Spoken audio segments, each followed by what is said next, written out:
കുഴപ്പമില്ല, ആക്ച്വലി നൈസാണ്, എക്സ്പെക്ടേഷൻ വെക്കാണ്ടതാണ്. ഞാൻ കുറെ കാലത്തിന് ശേഷം മാർവൽ പടം, നല്ലൊരു മാർവൽ പടം കണ്ടല്ലേ. ലാസ്റ്റ് സ്പൈഡർമാൻ നോവേ ഹോമിന് ശേഷം ഒരു ആക്ച്വലി നല്ലൊരു കിടിലം മാർവൽ പടം ഇതായിരുന്നു.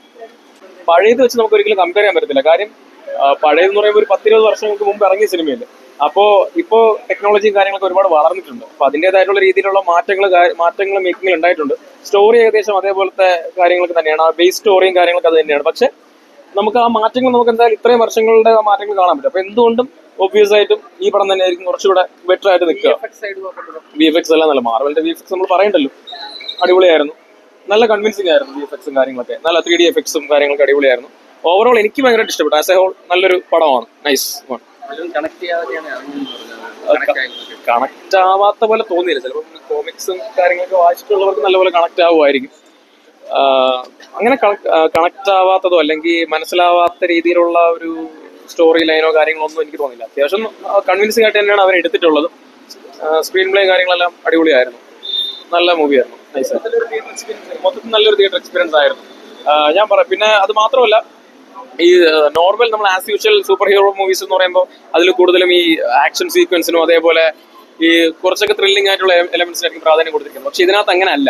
ഇതിനകത്ത് അവർക്കൊരു എയിമുണ്ട്, കഥയ്ക്കൊരു എയിമുണ്ട്. പക്ഷെ അത് മാത്രമല്ല, കൂടുതലും ആ ഫാമിലി ഇമോഷൻസിനും ഡ്രാമാറ്റിക് മൊമെന്റ്സിനൊക്കെയാണ് അവർ കൂടുതലും പ്രാധാന്യം കൊടുത്തിട്ടുള്ളത്. അപ്പൊ അതിൻ്റെതായിട്ടുള്ള ഒരു ചെറിയൊരു ഡ്രാഗിങ് കാര്യങ്ങൾ മാത്രമേ ഉള്ളൂ. അത് താല്പര്യമുള്ളവർക്ക് ഇരുന്ന് കാണാം. ഓക്കെ, നൈസാണ്. ക്യാമിയോ പറഞ്ഞാൽ പിന്നെ കാര്യമില്ലല്ലോ. നല്ലൊരു പോസ്റ്റ് ക്രെഡിറ്റ് സീൻ ഉണ്ട്, അത് അടിപൊളിയാണ്. അത് തന്നെ വെർത്താണ് ഈ പടം കാണാൻ വേണ്ടിയിട്ട്, നൈസാണ്. പിന്നീടായിരിക്കും അടുത്ത സിനിമയിലൊക്കെ ആയിരിക്കും അടിപൊളി.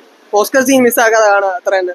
കുറെ പേര് ഇറങ്ങിപ്പോയി, അവരെന്തായാലും മിസ് ചെയ്യും, വേറെ ഒന്നുമില്ല. കുറെ പേര് നെഗറ്റീവ് പറയുന്നുണ്ടായിരുന്നു. പക്ഷേ പേഴ്സണലി എനിക്ക് ഇഷ്ടപ്പെട്ടു. ഞാൻ ആക്ച്വലി ഒരു എക്സ്പെക്ടേഷൻ വെച്ചിട്ട് വന്നതല്ല. ആക്ച്വലി എൻ്റെ ഒരു പ്രതീക്ഷ എന്ന് പറഞ്ഞാൽ ഗാലക്ടസ് എന്ന് പറഞ്ഞൊരു വില്ലനെ നമ്മൾ കോമിക്സിലൊക്കെ പണ്ട് കണ്ടിട്ടുണ്ടായിരുന്നു, മറ്റേ ബുക്സിലൊക്കെ. പക്ഷേ ആ പുള്ളി ഒന്ന് ബിഗ് സ്ക്രീനിൽ കാണണം എന്നുള്ള ഒരു ആഗ്രഹം ഉണ്ടായിരുന്നു. അപ്പോൾ അങ്ങനെ വന്നതാണ്. അത് ആക്ച്വലി ഒരു അവസാനത്തെ ഫൈറ്റ് സീൻസ് എല്ലാം നൈസായിരുന്നു.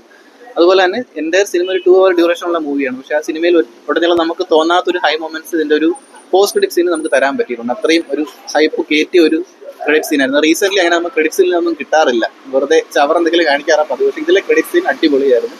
അത് കാണാൻ വേണ്ടി മാത്രം വേണമെങ്കിൽ ഇത് കാണാൻ വരാം, നൈസായിരുന്നു. അവര് ബോറടിക്കാതെ ലാഗില്ലാതെ നമുക്ക് കാണാം. അങ്ങനെ ഭയങ്കര ഫൈറ്റ് ഒന്നുമില്ല, അത്ര പ്രതീക്ഷയ്ക്കുള്ളൊന്നും ഇല്ല. ക്ലൈമാക്സ് ഓക്കെ, ക്ലൈമാക്സിൽ ഒരു ചെറിയൊരു ട്വിസ്റ്റ് ഉണ്ട്, ഒരാൾ വരും, അത് മാത്രം ഇച്ചിരി. അല്ല വേറെ കേട്ടില്ല. 3D സ്റ്റാർട്ടിംഗ് ഒക്കെ നല്ല അടിപൊളിയായിരുന്നു. പക്ഷെ പിന്നെ അങ്ങോട്ട് വരുമ്പോൾ നമ്മൾ ആ ഒരു പ്രതീക്ഷിക്കുന്ന ആ ഒരു ലെവലിലൊന്നും ഇല്ല. അത്രേ ഉള്ളൂ, ജസ്റ്റ് ഒരു ആവറേജ്.